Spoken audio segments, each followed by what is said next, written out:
Today we're going to talk about complex numbers. There are many reasons we will want to understand complex numbers, even if in the end, when we're solving differential equations, we're only interested in real valued solutions. By using complex numbers, we'll be able to figure out certain solutions to differential equations that we couldn't figure out without using complex numbers.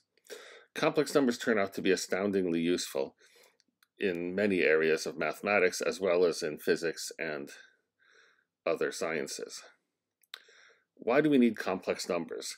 Well, from a purely mathematical reason, an important reason we need complex numbers is because there are many polynomial equations, even simple equations, such as x squared plus 1 equals 0, which have no solutions in real numbers. There's no number x that makes this equation true. And so that leads us to create a new number, which we call I, named after what we would call the imaginary number, which is a bad name. We'll just call it I. It's a number which has the property that I squared equals minus 1, and thus I is created to be exactly a solution to this particular equation, I squared plus 1 equals 0. Now, we don't want to just say we're creating one new number I and use real numbers plus this one number I. We want to create a whole new number system which allows us to use all of the real numbers and to use this number I. And in mathematical terms, we want to have something which is a field. That means we can do addition and multiplication and have addition and multiplication behave with all the normal rules.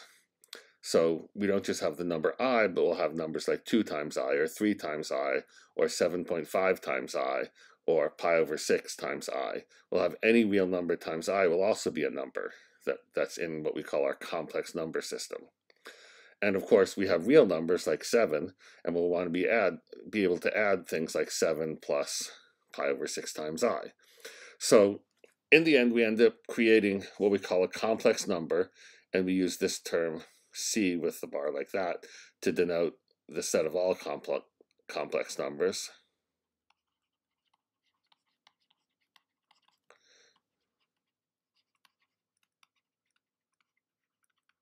And those are all numbers of the form a plus ib, where a and b are real numbers.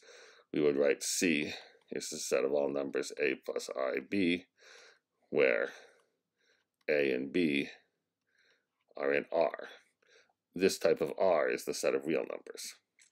Now, what I want to show you over the next few minutes is that if we look at all numbers of this form, we can do algebra. That means we can do addition and multiplication in all the standard ways, and everything will work out great. In other words, C is a field.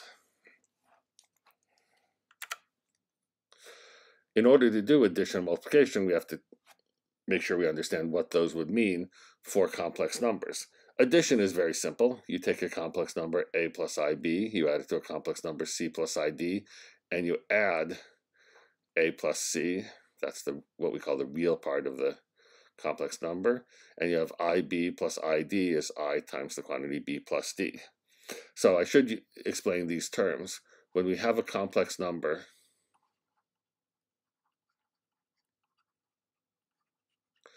a plus ib, here a and b are real numbers, we call a the real part. Let me give this a name.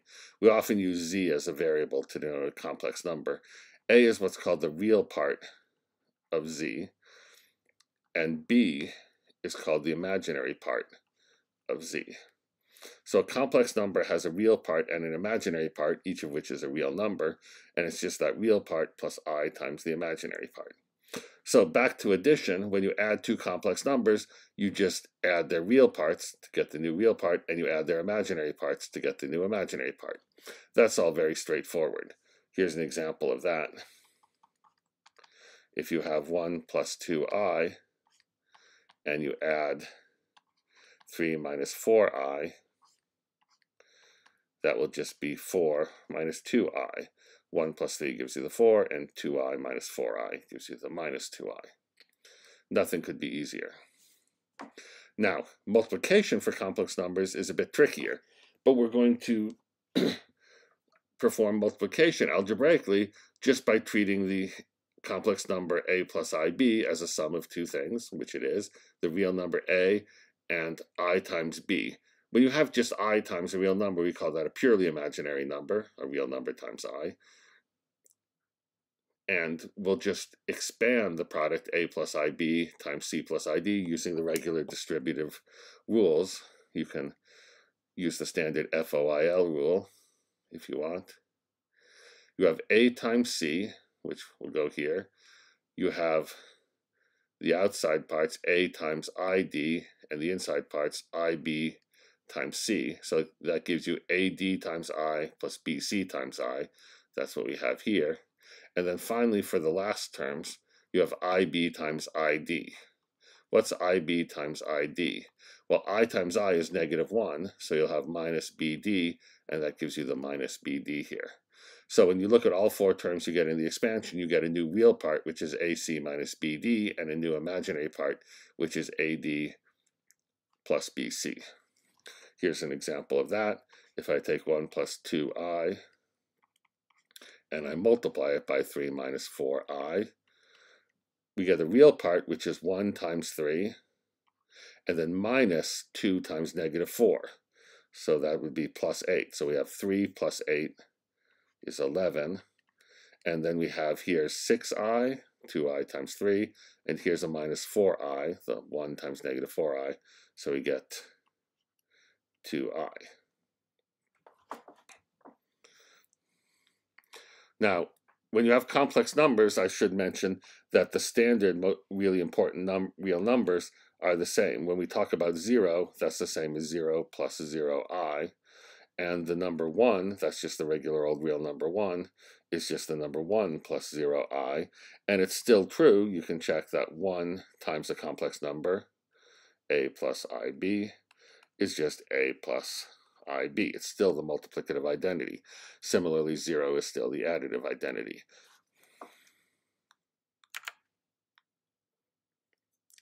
Now, we said right at the beginning that complex numbers were created so that now x squared plus 1 has a root. In other words, x squared plus 1 equals 0 has a solution. In fact, it has two solutions.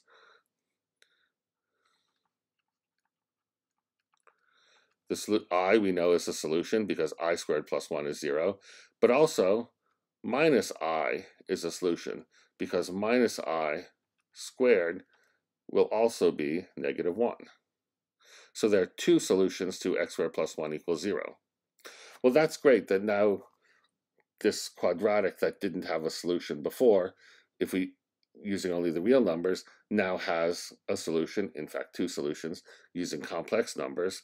But what about other polynomials? Here's an important question that was very difficult for mathematicians for 100 years or so, up until the early 18th century. And the question was, using complex numbers, do all polynomial equations have solutions? And when I say polynomial equations, we're talking about polynomials of degree at least 1, because of course a constant polynomial won't have a root, unless it's the 0 function. But the question is, does any polynomial of degree at least 1 have a complex root? And the answer, which is embodied in the fundamental theorem of algebra, is that it's true every polynomial over the complex numbers of degree at least 1 has a complex root. So I'm going to use the variable z now to denote a complex variable, and if you write down any polynomial, z to the 4th plus 19z squared plus z minus 2, that has a root over the complex numbers. There's some complex number that makes that 0. And of course, when we say a polynomial over c, that means the coefficients can even be complex numbers. So you can write down a polynomial over c that looks like 1 plus I times z to the 6th minus 2 plus 5I times z cubed plus 19 equals 0. This would be a 6th degree polynomial equation over the complex numbers. And by the fundamental theorem of algebra, it has a root. Then it's a relatively simple algebraic statement, a simple algebraic theorem that says if you have a polynomial of degree n, whether over the real numbers or complex numbers, and it has a root, you can factor out a linear factor that corresponds to that root. So that here, when we have a fourth degree polynomial, once we know it has one root, say the root w, then we can factor out z minus w, and what we have left will be a third degree polynomial. And then we can keep doing that over and over again until we factor this fourth degree polynomial into the product of 4 linear factors. And when you put that all together, the fundamental theorem of algebra combined with this factorization lemma says a polynomial of degree n can be completely factored into a product of linear factors. It thus has exactly n roots, counting multiplicities. So, for example, this same polynomial I'll rewrite here, plus 19z squared plus z minus 2, can be written as a product. I'll write it as z minus r1 times z minus r2 times z minus r3 times z minus r4, where r1, r2, r3, and r4 are complex numbers. In general, when you factor a polynomial, you might have to have some complex number as this lead coefficient, but because the lead coefficient here is 1, we can just use 1 for that, and you'll see that there's a z to the 4th term that matches there. Otherwise, in general, you might have to put a constant in front. Now, the fact that you can factor a 4th degree polynomial like this doesn't mean that there are 4 distinct roots. These r1, r2, r3, r4 might all be the same complex numbers. In other words, this might be something like z minus r1 all to the 4th power. Or there might be 3 distinct ones. One could be repeated twice and the other 2 could be different. You could have any sort of combination there that you could write down. However, we normally talk about it in this way. We say there are 4 roots counting multiplicities. So in this case, you'd have one root of multiplicity 4. You might have 4 roots, if these are all distinct, of multiplicity 1, or you could have one root of multiplicity 2 and 2 roots of multiplicity 1, or you could have 2 roots of multiplicity 2. But somehow an nth degree polynomial will factor into n linear factors, not necessarily distinct. This fundamental theorem of algebra, I should mention, was proved in the 18th century by Carl Gauss. He was one of the greatest mathematicians of all time. As I mentioned, this was a big outstanding problem among the greatest mathematicians in Europe at the time, and Gauss was 18 years old, pretty young. But he was already doing work at a university. I forget which university at this point, but he was working at the university doing the equivalent of what we might call today a PhD thesis at age 18, which is already pretty darn good. But he chose a problem for this work at the university, which was the greatest unsolved problem in Europe at the time, the fundamental theorem of algebra, and he provided that first proof of the fundamental theorem of algebra at the age of 18 and was immediately recognized as the greatest mathematician in Europe. He then lived a long life into his mid-60s and produced an enormous body of fantastic mathematics. So if you haven't proved something world-shaking at age 18, you're a little bit behind where Gauss was at that stage.